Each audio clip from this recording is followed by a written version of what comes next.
Hier soir, une scène complètement folle s'est produite en France, au Groupama Stadium de Lyon. Une simple fin de match s'est transformée en véritable bagarre générale entre joueurs et membres des staffs. Tout s'est passé après l'élimination de Lyon face à Fenerbahçe, battu 2-1 à domicile. Et si vous avez vu les images du tunnel, vous vous demandez certainement, mais qu'est-ce qui s'est réellement passé? Quelques secondes après le coup de sifflet final, la tension commence à monter autour de Matteo Guendouzi, l'ancien joueur de l'Olympique de Marseille, qui avait déjà provoqué les supporters lyonnais pendant la rencontre, célèbre la qualification de Fenerbahçe de manière très provocatrice, avec notamment des gestes associés à Marseille et un « Allez Marseille ». Les joueurs lyonnais réagissent immédiatement et une première altercation éclate sur la pelouse.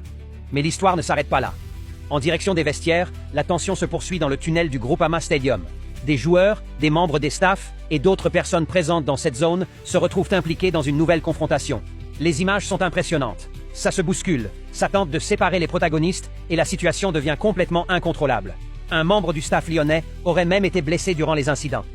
Et selon des images rapportées par plusieurs médias, Guendouzi aurait également été pris à partie près du tunnel, ce qui a encore aggravé la situation.